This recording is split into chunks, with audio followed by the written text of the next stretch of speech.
Hello, guys of United Rock Nations. We are an amazing company with Cormac of The Answer. How are you?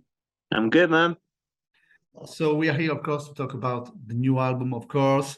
But 7 years to have a new album seems a little bit longer. So how it took so long to have a new album? Yeah, I suppose like the first thing I would say is that we started writing the album before COVID. We did start writing the record before COVID, you know. So like a lot of the best laid plans across the world, everything has been 2 years later than it really should have been.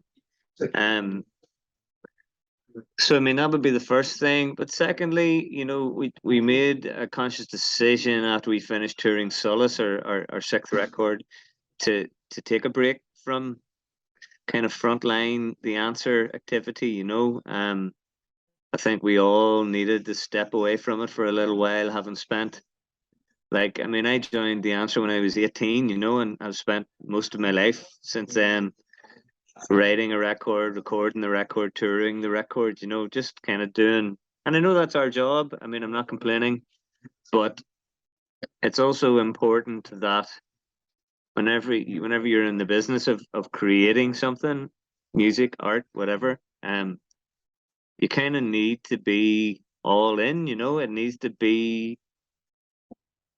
come from deep down and have like kind of be everything to you. And I think if we didn't step away when we did, we could have absolutely have just gone straight in and written another record and recorded it and toured it, but it wouldn't have been everything, you know. Um, so instead, yeah, like we made a very difficult decision to take a break. I went to Nashville and made a solo record. The guys all got involved in different projects that were not the answer, you know, different genres, different styles, getting, I suppose, different perspectives on things. And yeah, that's what had to happen. Now, whenever we did take the break, it was only ever going to be a break, but at the same time, there was no set in stone like let's meet back up at this time in 3 years and we'll start the next record. It wasn't like that. So there was a lot of uncertainty around it all. It was a weird thing to get used to, not having this band in your life that has been kind of most of your life for most of your life, you know, so central to it all, to your identity and everything else. And so it was difficult, but I'll tell you this, like we're very proud, very happy with the album that we've made in the last 6 months, and that I don't know if it's the case that the album wouldn't have happened, but it definitely wouldn't sound like it does now if we hadn't have all gone away and taken, you know, kind of cleared our heads and come back at it with a fresh perspective on it all, you know. Okay, that's the reason why. So we have also the feeling that the music industry changed a lot comparing to the time you were signed with Napalm Records, for example. How is your feeling about the musical industry? Um, You have a new record label, so I think it's something changed. You know? yeah, I mean, you know, like the music industry changes constantly, no matter what era we're in, what you know, when like it's just it is what it is, you know. Like I think one of the great benefits of playing, I suppose, the kind of music that we play is that, you know, we've never really been in the business of trying to stay current and stay, you know, in keeping with whatever's popular right now. Like that's never been our thing. So it's kind of, you know, in relation to the creative process and the kind of decisions that we make as a band as to what kind of record we want to make, that you know, we always do it for ourselves first, you know. And I think that's the important thing. But you know, I mean, it's totally different now to like whenever we put out our first album in 2006 or 7. um and yeah, people definitely bought more albums. Like obviously Spotify wasn't a thing back then. Like the way people digest music now is very different for a lot of people. But like, I don't know. I kind of guess the fundamental principles are still the same. You want to just hear music that is important to you and speaks to you, and like gives you a chance to either vent whatever's going on in your life or completely forget whatever's going on in your life, and like beyond that, yes, we do our interviews and we do our press and we try and give our record the best possible chance, but you can't spend your days as an artist worrying about what direction the industry's taking, really. Okay, let's talk about music now. Let's talk about the album. The first track of the album surprised me a lot because it's a 6-minute piece with a psychedelic touch and without the classic verse, chorus. It's an ambition opening song. So tell us more about that song and the choice to put it as a first track. Yeah. It's the title track of the record.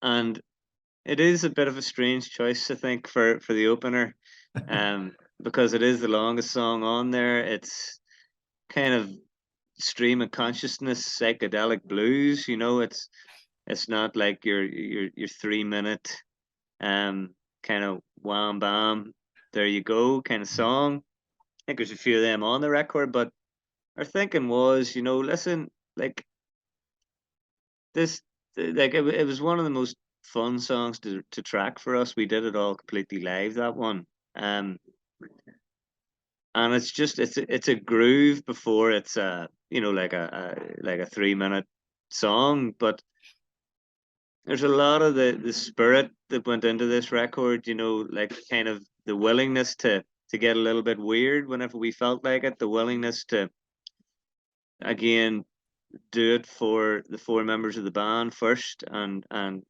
if people like it, then great. If they don't, at least we're having a good time. Um, the ethos of the creative process. It's all kind of in that first song. We also kind of reckon if you get through Sundowners, the first song, then there's lots of much more instant Absolutely. fixes on there. Absolutely.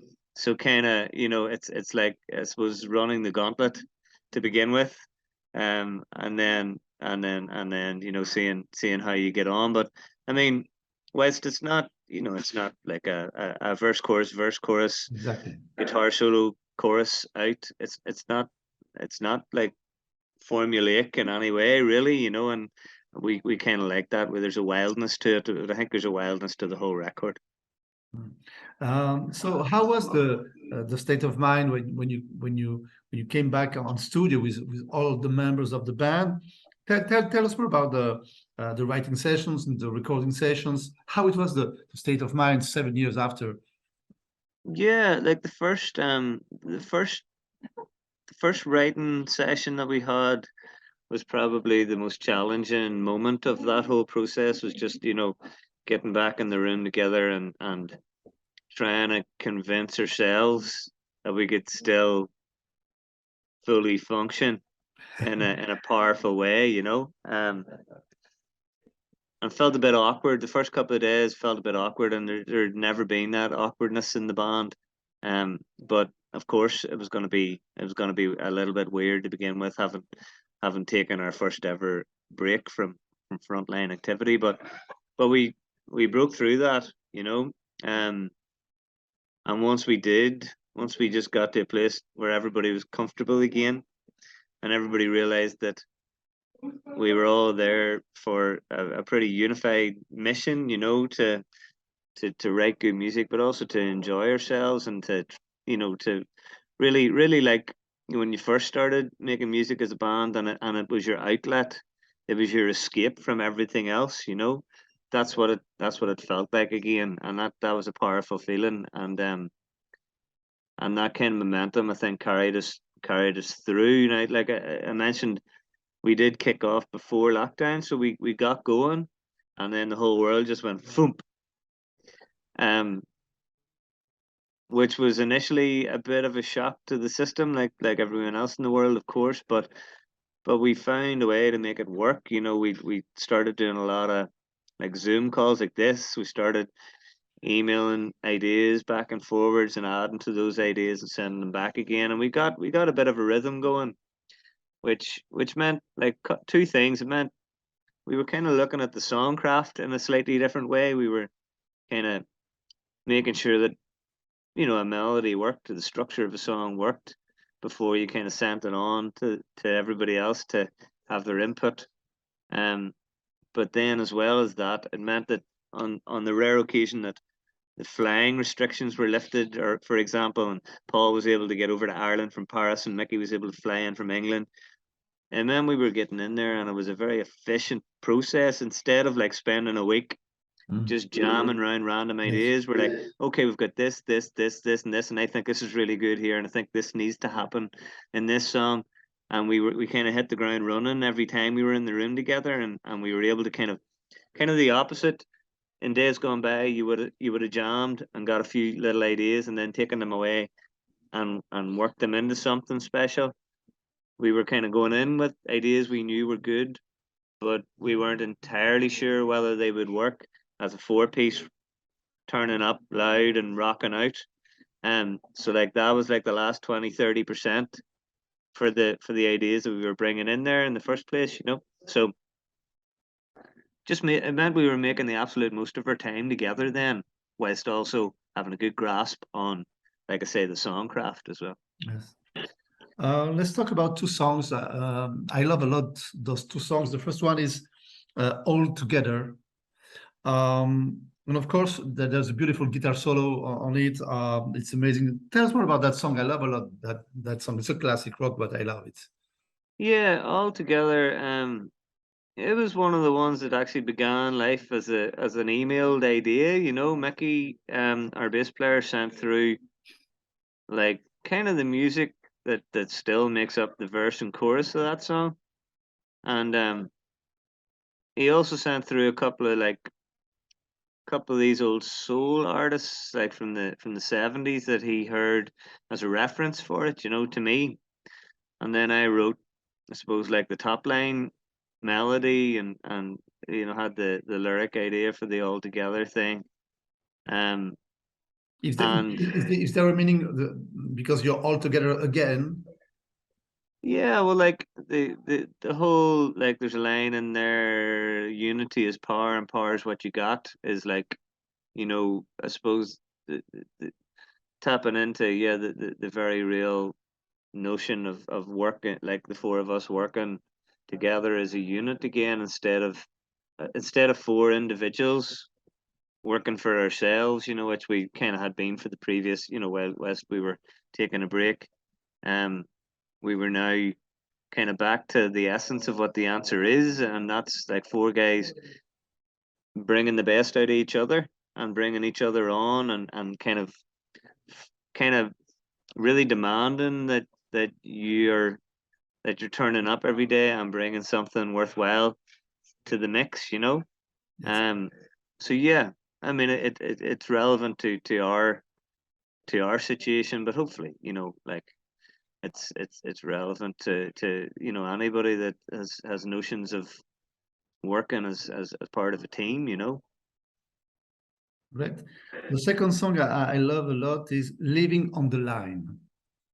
I know Yeah. that it's a catchy classic rock song, of course, but it's very I love a lot that kind of songs. Tell me more about that song also, Living on the Line. Yeah, so it was like one of the first songs that we wrote, and one of the first. I think we had that one kind of written before lockdown happened. Um, like we definitely had the chorus and the middle eight bridge section, but like it wasn't. It was like a year later that we returned to that idea and like kind of figured out we needed something different to happen in the verse, so we kind of came up with that kind of call and response idea. And then it wasn't until we were in the actual studio recording the record that our producer suggested James does the double time snare on the one verse idea, you know, which kind of transformed the song again, you know. So it's a good example of a song that like was always in the mix right from the beginning of the creative process, but continued to evolve over the space of about 2 years, really. Only finally coming together properly in the studio, you know. And it's our most recent single release. We actually came to Paris to shoot the video for it as well. Um, so yeah, like it's clearly an important song for the band, yeah. Um, just before we talk about the lyrics of All Together, but what are the main topics you want to talk about? You talk about on the new songs about the lyrics. Yeah, yeah. I suppose like one of my guiding principles whenever it came to coming up for lyrics for the songs on this record was like I just like I whenever we were on a break I made a solo record called White Feather, which was very introspective and kind of therapy for me. It was getting stuff out there that I needed to, you know, I needed to deal with from my personal life and experiences that I had in the near past. So it was very kind of, like I say, quite deep stuff, you know. The the lyrics in this record, I just wanted to, I wanted I wanted to capture something completely different. Like something like a lot less serious. Just the whole notion that like music has got to make you feel something, feel ideally make you feel good, you know, give you a chance to like forget about the daily grind rather than writing about it in this case, you know. Forget about the stresses and strains that kind of dominate your day, even for, you know, the 45, 50 minutes that this album lasts, you know. So like I was kind of like with every line, with every song, I was kind of asking myself, is this gonna like is this gonna help even one person feel good out there, you know? Is it gonna empower somebody? Is it gonna give somebody a bit of a chance to escape, you know, this kind of pretty messed up world we're living in right now, you know? Um, so like because that's what it was like this whole process, that's what the music has been for me. On this record, it's been a wonderful escape, and there's been genuine joy in the making of it and in the performing of it in the studio, and there will be when the gigs kick off in March, you know. So Exactly. I want the lyric to reflect that very positive energy, you know. And usually, did you write the lyrics before the music, or the lyrics came after the music? Um, it's a good question. I mean, I always have a little kind of surplus of lyrics Mhm. lying around. I have like things I'd like to write about. Um, but I do like with the answer especially. I like that. Like in days gone by, I would have written the lyric right in the moment based on how the music was making me feel. So I wanted to try and kind of I wanted to return to that approach in many ways as well, you know, so that there was like a nice kind of natural beginning to the lyric, and then I'd probably take it away and develop it a bit more. And some of the lyrics on there, you know, I did give a lot of time and thought to, but like there's also songs on there that I wrote in the moment as I was recording the vocal in the studio, you know, so there's a nice blend of spontaneity and I suppose songcraft as well. So just before you talk about the tour in March, you will begin to touring in UK and then in Europe. What can we expect from those new shows after all these years? Um, Lots of new material. Of course, of course. um, yeah, like I feel like, you know, of all the albums we've made, this one will translate the easiest to the live stage, you know, the live domain, because like it's quite an underproduced record in that sense, you know, like the production's amazing on it, and Dan is an amazing producer, is perfect fit for the record, but we we we we were constantly kind of reining ourselves in so as not to, like, you know, layer up four guitars in a particular verse part, or bring in a string section or whatever, like the only real kind of gravy in the record is we brought a Hammond organ player in, and we brought in like these three amazing gospel singers to sing on a couple of the songs, but there's nothing on that record that the four of us guys can't get up Yes. and capture pretty damn quickly, like the kind of spirit and essence of whatever song we play from the record, so I think that'll come with it. That'll carry with it whenever it comes to these live gigs, a very kind of fresh take on the Answer as a live act. So thank you very much, Cormac, for this information about the new album. We hope you the best, of course, for this new album, and we hope to see you very soon here in France, of course, live. Perfect, man. Thank you very much. Thanks, buddy. Bye. See ya. Bye bye.